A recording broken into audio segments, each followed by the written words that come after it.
Assalamualaikum warahmatullahi wabarakatuh. Kembali kita belajar fisika, materi pengukuran besaran dan satuan. Khusus kali ini kita akan membahas materi pengukuran saja. Adapun tujuan pembelajaran yang akan dicapai, yang pertama, peserta didik mampu melakukan pengukuran dengan menggunakan berbagai alat ukur. Yang kedua, peserta didik mampu membaca hasil pengukuran jangka sorong. Dan yang ketiga, peserta didik mampu membaca hasil pengukuran mikrometer sekrup. Pernahkah kalian mendengar istilah dari pengukuran? Atau apakah kalian tahu cara melakukan pengukuran yang benar? Nah, dalam fisika, pengukuran adalah membandingkan suatu besaran dengan besaran yang lain yang dijadikan sebagai acuan.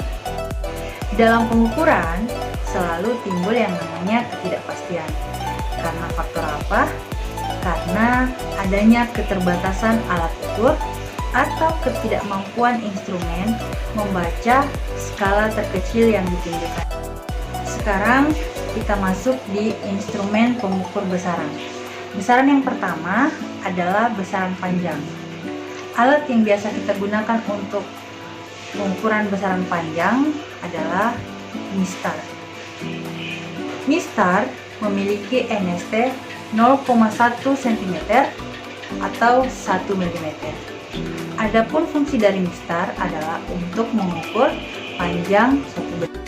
Perhatikan contoh pembacaan untuk mistar. Di situ ada sebuah benda yang diukur dengan mistar. Nah, cara pembacaan yang benar adalah posisi mata bagian B. Untuk bagian A dan C dikatakan posisi pembacaan yang salah. Jadi yang benar adalah B, yaitu pada saat mata kita tegak lurus dengan skala yang akan dibacakan. Oke, selanjutnya instrumen pengukur panjang yang kedua adalah jangka sorong atau biasa disebut dengan mistar geser. Jangka sorong ini memiliki dua skala, yaitu skala utama dan skala nonius.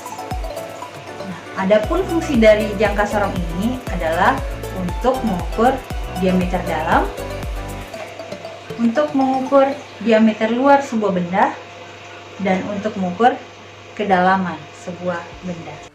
Berikut kita perhatikan bagaimana cara membaca hasil pengukuran untuk jangka sorong. Nah, di situ bagian atas adalah skala utama dan yang bagian bawah adalah skala nonius. Cara pembacaan untuk skala utama adalah kita melihat skala keberapa yang sejajar dengan angka 0 untuk skala nonius. Nah, sudah ditandai garis merah bahwa yang sejajar dengan angka 0 adalah skala 21 mm atau 2,1 cm. Lanjut ke skala nonius, kita lihat skala keberapa di skala nonius yang berimpit dengan skala utama. Berimpit artinya kalau kita tarik garis lurus, maka seolah-olah membentuk garis lurus. Nah, sudah ditandai seperti itu. Yang terbentuk garis lurus adalah skala ketiga pada skala nonius. Sehingga skala ketiga ini kita kalikan dengan NST dari jangka sorong. Apa yang dimaksud dengan NST? NST adalah nilai skala terkecil. Jadi jarak antara satu skala yang kecil itu dengan skala yang di dekatnya, maka itulah yang dikatakan dengan NST. Nah, untuk skala nonius nilai NST-nya itu 0,1 mm atau 0,01 cm. Jadi dikalikan 3 sehingga diperoleh hasilnya 0,3 mm atau 0,03 cm. Dan hasil akhir untuk pembacaan skala pada jangka sorong yaitu skala utama ditambah dengan skala nonius, jadi 21 mm ditambah 0,3 mm sama dengan 21,3 mm, atau kalau dalam satuan cm 2,1 cm ditambah 0,03 cm sama dengan 2,13 cm. Instrumen besaran panjang yang ketiga adalah mikrometer sekrup.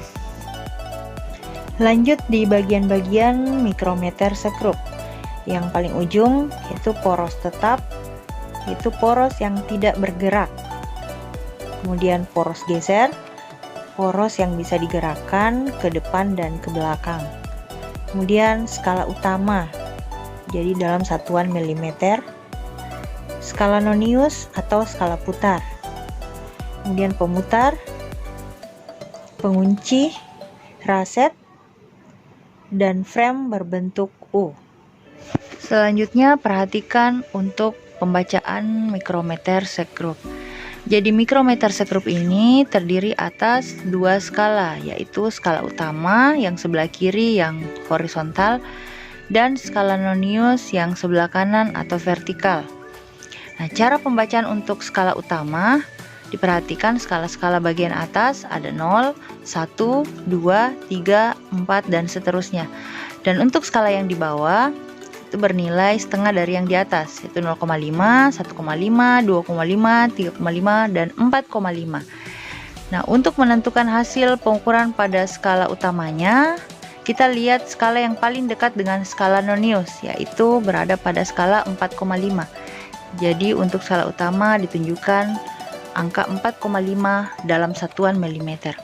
Selanjutnya untuk skala nonius, kita lihat skala yang lurus dengan garis tengah skala utama pada mikrometer sekrup. Jadi di bawah ada skala 25, skala di atasnya 26, 27, 28, 29. Nah, itu skala yang tegak lurus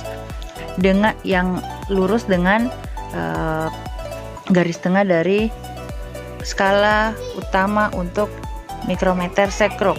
Jadi hasil pengukuran untuk mikrometer sekrup itu 4,5 mm ditambah 29 dikali 0,01 mm sama dengan 0,29 mm. Jadi hasilnya 4,79 mm. Oke, selanjutnya kita bahas tentang instrumen pengukur massa. Nah, yang pertama ini disebut neraca sama lengan. Itu neraca yang biasa digunakan di toko-toko emas yang terdiri atas dua piringan dan beberapa anak timbangan dengan berbagai massa. Jadi piringannya berfungsi tempat meletakkan benda yang akan kita ukur, kemudian anak timbangan berfungsi sebagai pembanding. Alat ukur besaran massa yang kedua itu neraca analog. Jadi neraca ini biasa kita gunakan di dalam rumah tangga. Cara penggunaannya pun sangat mudah. Cukup meletakkan benda yang akan diukur di atas neraca, maka kita akan tahu berapa hasil pengukurannya. Alat ukur besaran massa yang ketiga adalah neraca gantung. Jadi neraca ini biasa digunakan di pasar-pasar untuk menimbang barang. Neraca ini menggunakan prinsip tuas. Instrumen pengukur massa yang keempat adalah neraca Ohaus. Jadi neraca ini biasa kita jumpai di lab-lab fisika, dan neraca ini memiliki beberapa tipe, yaitu 310 gram, 311 gram, dan 2610 gram. Selanjutnya, instrumen pengukur massa yang kelima adalah neraca gas atau biasa juga disebut dengan dinamometer. Sama halnya dengan neraca Ohaus, neraca ini biasa digunakan di lab-lab untuk alat praktikum. Selanjutnya, instrumen pengukur besaran waktu itu yang pertama jam dinding, stopwatch, jam pasir, dan digital timer. Sekarang kita lanjut di instrumen pengukur suhu. Terdiri atas termometer ruang, termometer laboratorium, termometer klinis, termometer bimetal, dan termometer infrared. Sekian dulu materi kali ini. Kita akan lanjut di video pembelajaran selanjutnya. Assalamualaikum warahmatullahi wabarakatuh.